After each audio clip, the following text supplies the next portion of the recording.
Only a Sith deals in absolutes, but apparently some homebrewers do too. Online brewing comments, forums, and what have you are full of a lot of always and never advice. Like, always rack after 7 days, or 10 days, 14, 20, whatever it is. It's always rack at that point. Never use bread yeast. That's one of my favorites. I love it when people say that because they just don't know how wrong they are. Always use nutrients. Well, yeah, we'll get to that. I'll talk about it. Never ferment warm. You always have to ferment in a cold environment. The problem with this kind of advice is that brewing almost never works in absolutes. Always and never are two words that I very, very seldom use. There are a few use cases for it, and I'll get to that later. But first, let's talk about some of this. So for beginning brewers, the real problem is that they start to believe that there's only one correct way to brew. This could not be further from the truth. There are so many ways to do the same thing in brewing that I couldn't even count them all. We have our way of doing it. I know other channels have their way of doing it. Now, some people would say that our way was wrong, or maybe that their way is wrong. Well, I wouldn't say that either one's wrong. They're just what they chose. Now, the only way that you're doing something wrong in brewing is if you're making something that's dangerous, you're being unsafe, or you're putting yourself or other people at risk. That's the only way you're really doing anything wrong. Now, that's an extreme example of wrong, but there are more correct and less correct ways of doing things, of course. But a big fear that happens as a result is that beginners fear doing something wrong. So what do? They never start. They get so afraid of making a mistake or doing something the wrong way that they never even try. They never do anything. Let's get into some examples of the absolute advice that people often hear, like never use bread yeast. Okay. The reasons vary from bread yeast doesn't ferment at all, bread yeast makes very low alcohol, to bread yeast makes things taste like bread, to bread yeast leaves things very wispy and never clears. Okay, there's some truth to that last one because it doesn't flocculate super well. So you do end up with more wispies sometimes, not always. I've actually found that cold crashing in a little bit of time takes care of it. But as far as the no alcohol, this is absolute bullshit. Bread yeast does absolutely ferment and make alcohol because even in bread making, it is making alcohol. And it doesn't make more or less alcohol or CO2 relative to being bread yeast versus wine yeast. They are both Saccharomyces cerevisiae, so they make relatively the same amounts, whether it's a wine yeast or a bread yeast.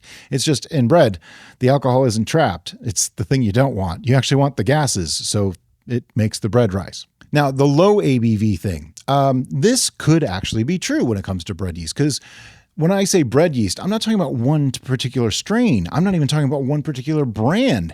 Bread yeast covers a wide spectrum. Now, generally speaking, when I refer to bread yeast and what I use for bread yeast is Fleischmann's. Fleischmann's bread yeast might be the exception to the rule. I don't know. And if you're in a European country, you may have trouble finding it. I'm really sorry. I don't know of what is popular there. But I know Fleischmann's here runs generally around 11 to 12% ABV, gives really great flavor compounds. It actually works incredibly well. But flocculation can be a problem if you don't give it enough time or if you don't cold crash. Next, the advice about racking. Always rack after a specific number of days. Well, see, this is just stupid because here's the problem. Yeast can't read. Yeast don't know what they're supposed to do, and they don't know what recipe you put them into. So if you tell the yeast you have to be done in 9 days, they have no idea, first off, what you're saying, because I don't think they even have ears. So I don't think they can hear you. But on a serious note, what I really mean is different environments, different conditions, different everything means 9 days might be a guideline, but it's not an absolute. It might be 7, it might be 15, but there is one thing that's absolutely true, and that is you can let it sit longer. You don't have to rack right away. You can wait months. It's not crucial to get it off of that lees right away. This is the one thing that I wish more new homebrewers understood. Patience and time are your best friends when it comes to brewing. They absolutely are the best thing you have. Let it sit is such a great tagline. Derica says it all the time in our videos. And the reason is it's so true. Almost nothing ever needs to be done today, right now, this minute, this hour. Almost never. And I know I said never because I say almost never use never or always. The next one really bothers me because we've actually tested this enough that I can say with complete honesty that the idea that you have to use nutrients and you have to stagger them or your brew will fail. No, that's bull. It's just not true. We actually did a test where we tested nutrients versus nothing and nutrients and go firm versus nothing. And we actually preferred the one that had nothing in a blind taste test because it tasted the least artificial. It tasted the least fake. It actually tasted the best to us. Now, our palates may actually have been influenced by the fact that that's the way we've been brewing for years. So that's what we're used to. And people who are used to using nutrients and used to using the extra additives might be influenced by the fact that they are used to using those. I'm not discounting that idea. I'm just saying the idea that you have to use staggered nutrient schedules or your brew is going to fail is just absolutely blatantly false. Yeast will actually ferment honey without nutrients. They will.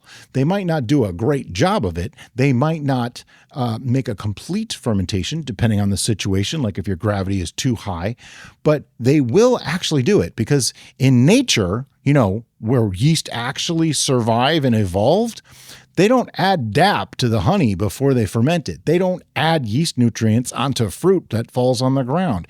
I'm not trying to make any weird appeal to nature thing here either. I'm just saying yeast didn't evolve with nutrients. Do the nutrients help them? Of course they do.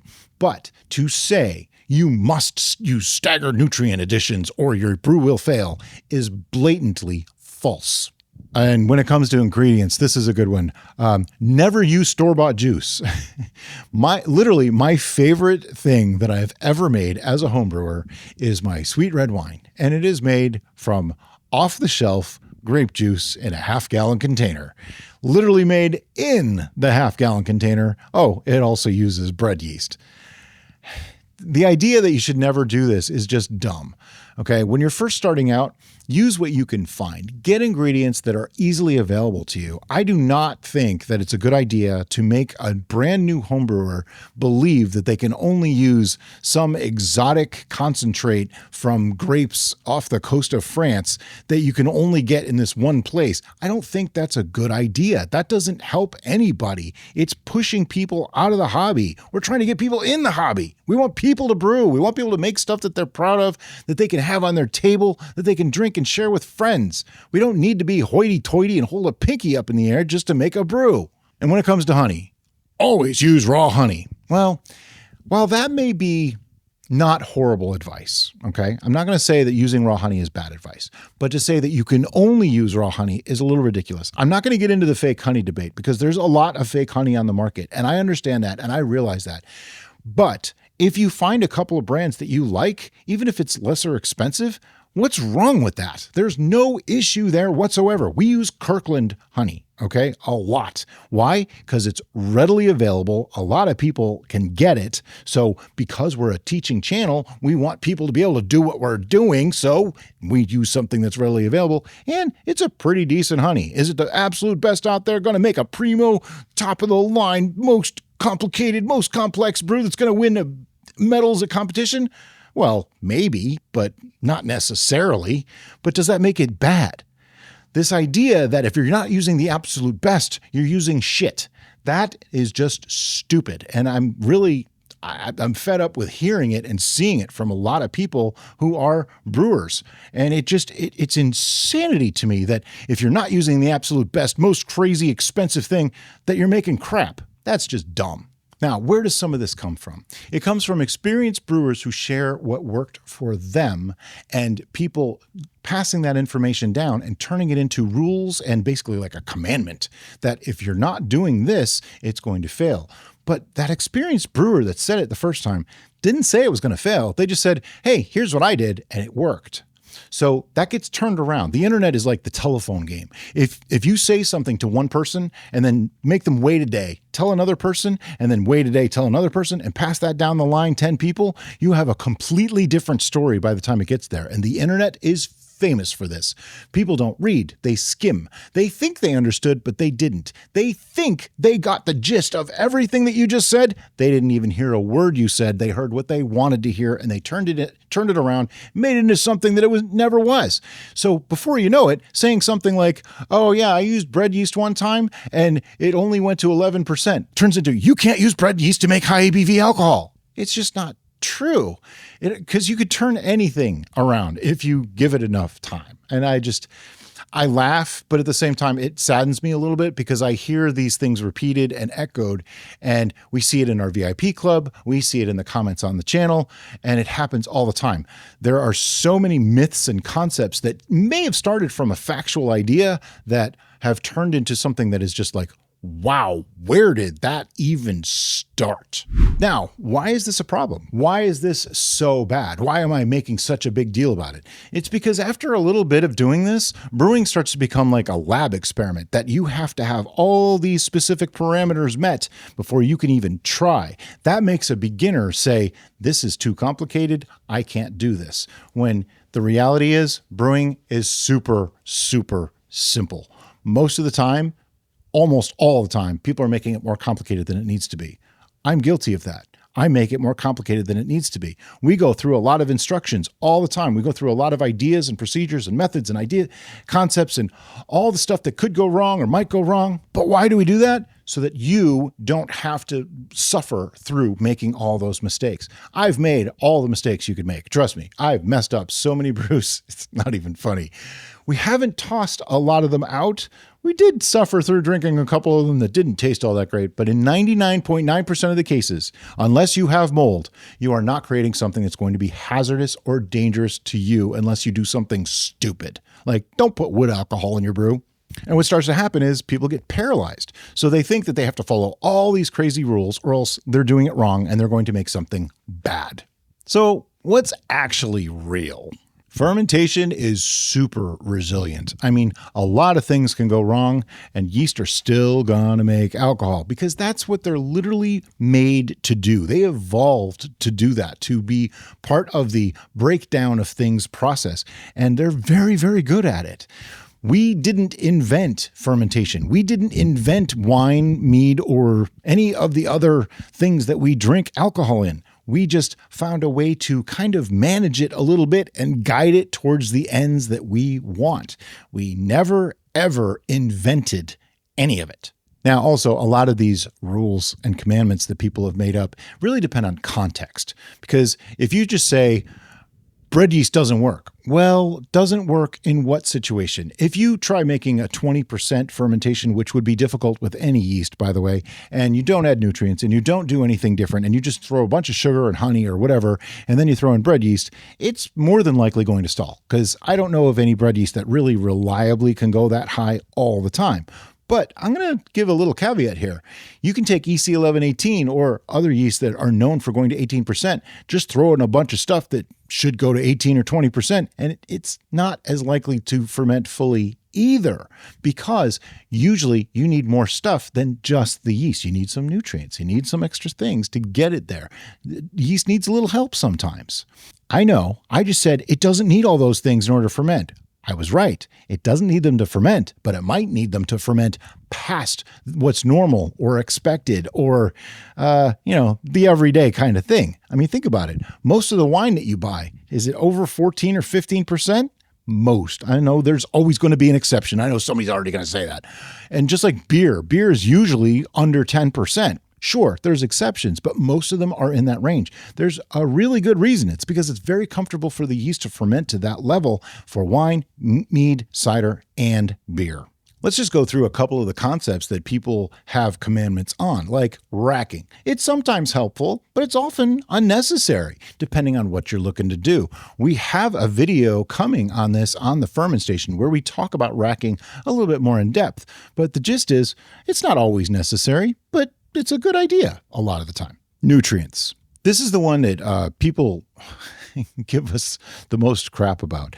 For one, they think that we say that raisins are nutrients. No, we don't. Raisins add color, a little bit of flavor, sometimes a little tannin. That's about it. Is a raisin a nutrient? Well, yeah, in the same way that a grape is, or that a strawberry is. It's a very minor amount of nutrients for a honey-based product. If you're using something that has a ton of fruit in it, you probably don't need as much nutrients as people might have you believe.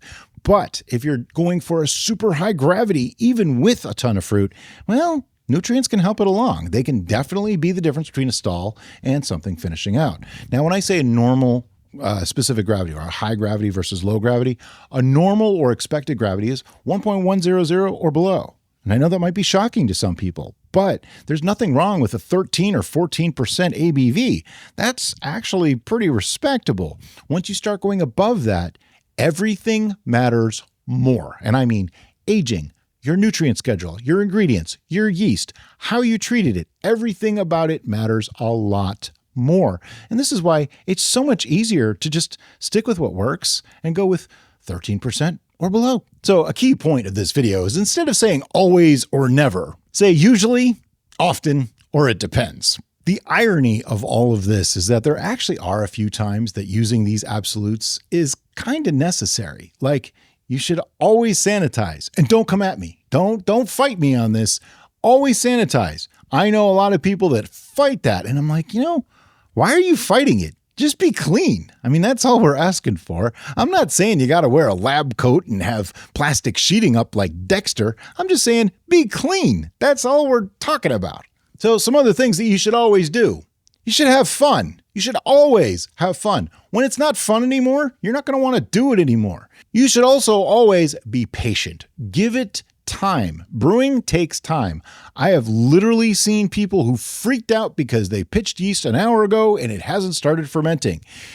I'm sorry if you watched our videos and that is what you grabbed from it, because that means we have failed you, because we have never said that in 1 hour you should see any activity. We've never said in 1 day. Usually it takes up to 3 days before you see much activity. After 3 days, talk to me. We'll try to help you out. You should also always learn from your mistakes, learn from previous batches. Don't just immediately day one make 15 different batches without really knowing what you're doing, because you're probably going to make the same mistake 15 times. Learn from each brew, build on it as you go. Now, I'm not saying you should never have more than one brew going. Oh, I am a firm believer in, hey, you know what? You made something on Monday. Now you want to do something. Instead of fiddling with that brew you made on Monday, start something on Wednesday. But you might have learned something on Monday. Even if you only learn 1 or 2% of the hobby as you go, after a while, you learn enough that you can pretty much go on your own, make your own recipes, experiment to your heart's content. Now let's move on to things that you should never do. You should never let someone else's rules stop you from trying. If somebody out there tells you all this crap that they think you have to do to be a brewer, and you're like, no, I can keep it simple and I can just do it this way, go ahead and do that. That's the way you should do it. You should also never forget that this is a hobby. This is not your job. This is not something that you do for money. This is not something where you have a boss leaning over your shoulder telling you what you should or shouldn't do. This is something you do for fun. So keep it fun. Make sure you're enjoying it. Never forget that this is just a hobby.